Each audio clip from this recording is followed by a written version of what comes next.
Welcome back everyone to Close to Broke. Today is day 2 of the 30-day challenge where I post a video every single day for the month of June. Before we get into today's amazing episode that is going to be very fun, I hope you guys are excited for that.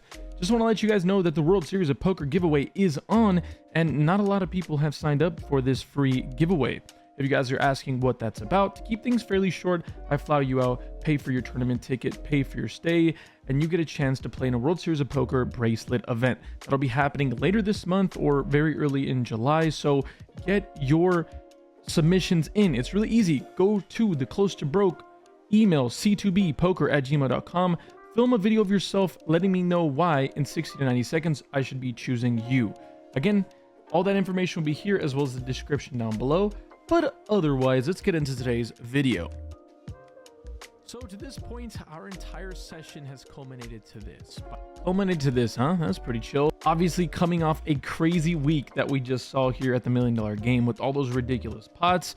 It's a little bit hard to bring ourselves back down to reality and watching a $40,000 pot, but this is the biggest pot, at least for me in my life, by a country mile. So let's get into it. By some lucky string of... If I remember correctly, I think at this point I was down like anywhere from 5 to 3k. I was into this game for 20,000, which at the time was the most I was ever into a game for in my life, and it was kind of painful to be honest. So let's get into this. We're down like 5 to 3k and we haven't won many pots. And I decided 3-bet after looking down an ace queen of spades to 1500. The big blind Pepe couple of raises, cold call, and Mike calls as well. We're going 3 ways off to a massive flop here. Gonna need to hit, and oh my goodness, do we hit, baby. Flopping middle pair and the nut flush draw. So catching up here, I think there was a raise to 400 from Pepe. I think we're playing 25, 50, 100 with the $100 big blind ante or the straddle ante, something like that. Pepe, I believe, is in early position who raises to 400. Mike X calls from middle position, and I'm in slightly more middle position, and I 3-bet with ace queen suited. Everything seems standard. All of these opponents want to tangle. Checks over to me. I am in position for the entirety of this hand. I throw out a small c-bet of 1400. Honestly, like, I don't know why I make such a small c-bet. I think we should be probably sizing up here multi-way, but in real time, I just thought that since I had such a huge hand on this board, I'd rather get 2 calls than just 1 call of a medium bet. So I don't know. Seems like things are working out. So that logic right there doesn't make much sense. I think the bet is okay. It's a little too small to be quite fair. It's not even a third pot, so it's a little goofy to be honest. So I'm right about that. But the reasoning behind it, saying that I want to go multi-way, is kind of a disaster. At the end of the day, I do have a lot of equity, and getting called here is a wonderful thing, but the logic behind it doesn't make much sense. I think a $1,400 bet and a $2,000 bet get the same point across. We're probably still gonna get called in both spots if we were getting called in both spots anyways. So I don't know, my 2 cents if I'm being nitpicking myself here, but it is what it is. The one other thing that I should say is that when you're multi-way, betting a third's kind of a little weird, I feel like. So things change quite drastically, and this wasn't even that long ago. Because both players make the call, we're going 3 ways off to a turn card that is a brick. Almost broke your ear. Sorry about that. And to be honest, the moment is pretty much catching up to me. Big pot, brewing, action checks to me. Don't want to bloat the size of the pot. I'd hate to bet and get jammed on and like puke in my mouth and just shrug, call it off for bajillion dollars in my stack. Yeah, I'll pass on that. I'll just check it to the river and oh. That makes sense. I think checking here is what we should be doing. Once we get called in 2 spots and don't improve on the turn, I'd have to imagine that one of my opponents has a stronger hand than just a queen. Albeit, can we ever get them to fold a king? Maybe once in a while, but against these 2 opponents, they just have played with me before and probably know that I've got that ability to punt. So don't think I'm getting much better to fold. So there's not much logic in betting here, and I don't think I'm getting called by much worse. So that leaves me with just checking, evaluating, hopefully getting there on the river. And oh my goodness, ladies and gentlemen, the 10 of spades. 10 of spades, baby. Can you believe it? Can you believe it? I mean, what? What? The nuts? The nuts? Just the nuts? Nuts? Even better yet. By some miracle, Pepe decides to lead up for $3,000. And if that isn't enough, Christmas has definitely come early, guys, because Mike X called. calls to 3,000. This is crazy right here. So when Pepe leads out for 3,000, he actually tanked forever. And I didn't mention it in the video, but he sat there and paused for at least a minute or more.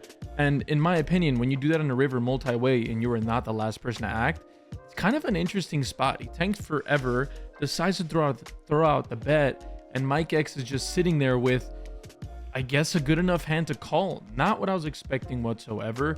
And now I'm just left in this crazy spot where SPR is available for me to go all in, you know what I mean? Like, let's get the money in the middle. What is going on? What is going on? There is over 10, 15? I don't even know. There's so much money in the middle, but there is nothing for me to do besides get the money all in. I take a deep breath. I look back at my hand to make sure I do in fact have the nuts and there's no way to be beat. I count down in my head a clock of 15 seconds before I know the inevitable is coming. I announce all in for $13,000. $13,000. Thinks about it for some time. Will he make the call? Oh, unfortunately, he folds. So at this point, when Pepe makes the fold, my heart sank immediately because the person that I'm targeting in this hand is obviously Pepe. He's the one that led out on the river. He's the one that's most likely to have a really strong hand here, straights and flushes. Mike, in my opinion, when he just flat calls here, is probably not much better than a really good top pair and or... yeah, just kind of like a really good top pair, or maybe he has like a sneaky straight that he was kind of getting frisky with and doesn't want to raise since it's not the nuts, or, you know, far from it, I should say. But Mike X, what is that, Mike? Okay, Mariano.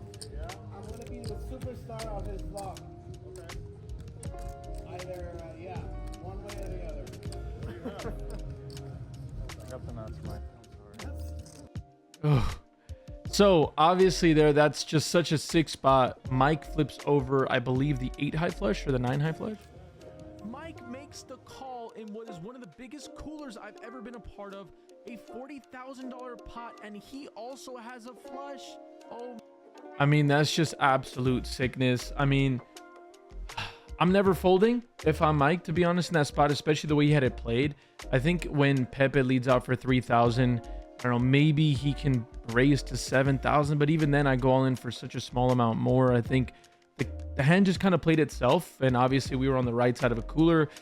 Luckily, in a recent session, was able to give it all back to Mr. Mike X in a really big pot, where we might talk about that in the future. But all that to be said, I mean, you kind of try to put yourself in spots like this so that when you're on the right side of a cooler, you can maximize. And all the punting I've done for years and years and years finally paid off.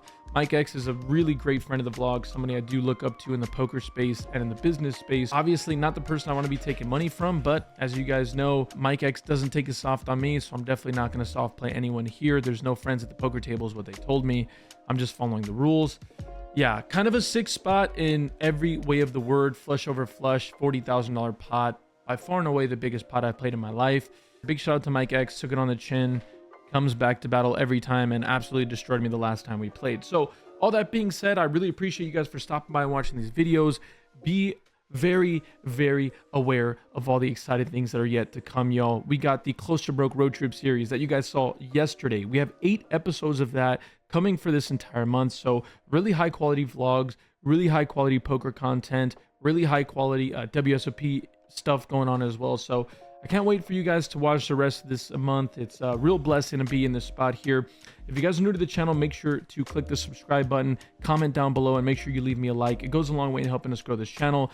Beyond that, click the link at the top of the description. It's Club GG. You guys can play with me on the virtual felt. If you're not going to be at the WSOP, there's no reason for you not to hop on there. Safest, securest deposits and withdrawals. I'll see you guys in the virtual felt. If I don't see you IRL, make sure to stop by and say hi at the World Series of Poker. I love you all dearly. Stay happy, stay healthy, and more importantly, y'all, we're gonna go to the tables. Deuces.